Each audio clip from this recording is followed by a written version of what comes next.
Thank you everyone for tuning in again to one of our Risk Insurance Dialogue interviews. We are very excited to have Jess Harris here today, and she works in risk control over at Sompo. Thank you so much, Jess, for being here. Thank you, Katie, for inviting me. I'm looking forward to our conversation.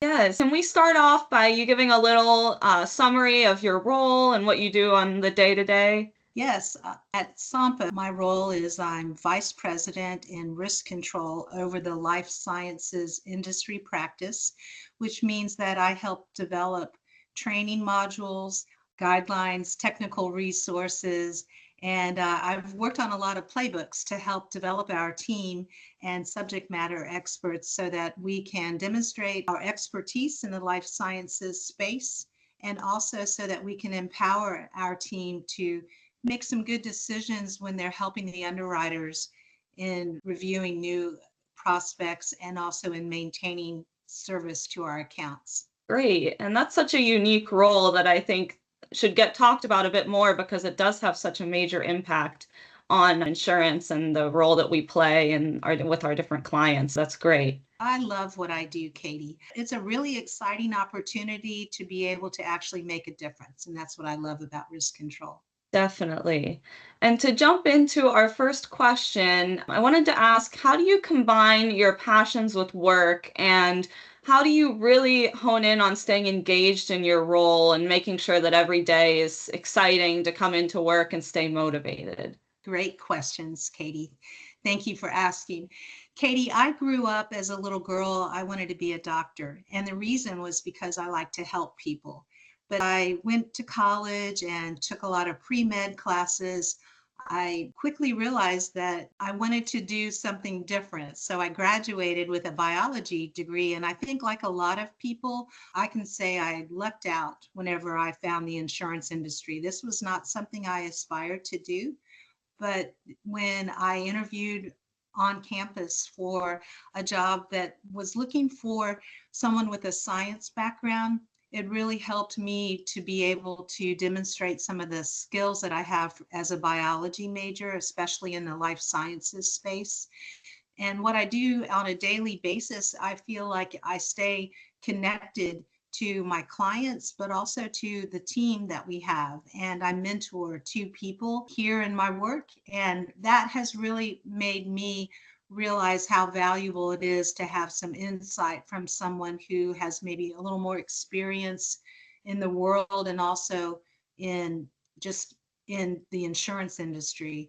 And so then that sort of brings me back to one day I woke up and looked around and realized what I am doing, what I wanted to do as a little girl. I'm helping people. And that's how I look at risk control. I'm helping you with your business because it's a dream that you have to be successful. And I'm helping people go home to their families. That means a lot to me.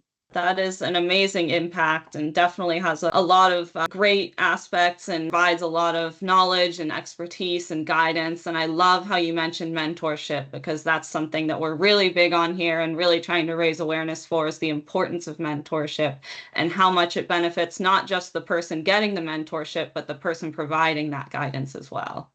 Oh, exactly. Katie, I believe that when you give, you get in so many parts of your life, professionally and personally. I can't tell you all the different facets of my life that have benefited from being a mentor. And I just really appreciate the people that I'm working with.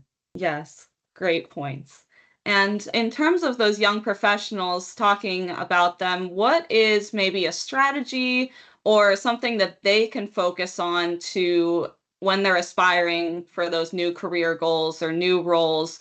Is there a certain strategy or aspect that they can really work on? I think there is. Personally, I recommend doing Myers-Briggs because I think it's important to know who you are, but more importantly, to know who you are not.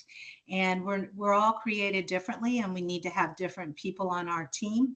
Myers and Briggs were actually a mother and daughter, and I think it's so fascinating that they came up with these 16 personality profiles back around the World War II, and it still applies today.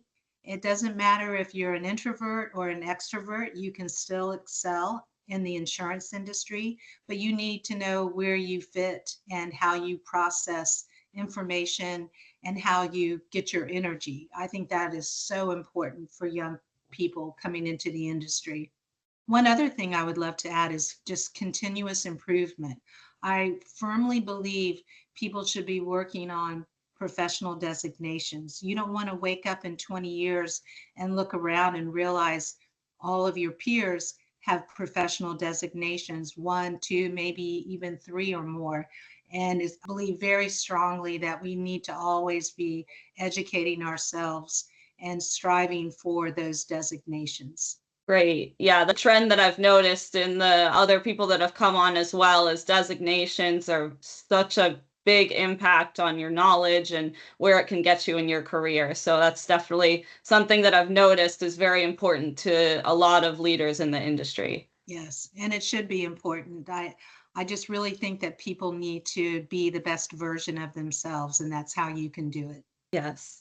And our final question, which I like to ask everyone, is what is a piece of advice that you think or that you wish you would have known coming into the insurance industry or that you would like to tell another young professional coming into the insurance industry? So, what I would tell a young professional coming into the industry is be the best version of yourself you can be. And by that, I mean strive for excellence every day. Don't just show up at work and go through the motions. You're part of a bigger picture. And I think we all need to remember that. Sometimes people don't see the forest for the trees, but there's too many people that are leaf people. And they're just looking at that little piece of their job that they do for 7 or 8 hours. People also should be reminded that right now there are 5 generations in the workplace, and all 5 generations have varying backgrounds and things that are important to them. And as a young professional, you need to recognize that you need to adapt and be agile when you go into the workplace. You're not going to change a 150-year-old company overnight, but you could do something little by little every day to try to be better yourself, because improving yourself will make a difference. So here's what I'll close with. If you're going to be a bear, be a grizzly. And if you've heard that before, you know anything you choose to do, make sure you do the very best you can at it. And I think if you keep that in mind, you'll do really well in your career. And I wish you luck. I hope you do very well. Fantastic. Thank you so much for joining us today. That was great and lots of great knowledge and advice. You always have the best way with words. So I really appreciate you coming on today. Thank you so much, Katie. I appreciate that. Thank you.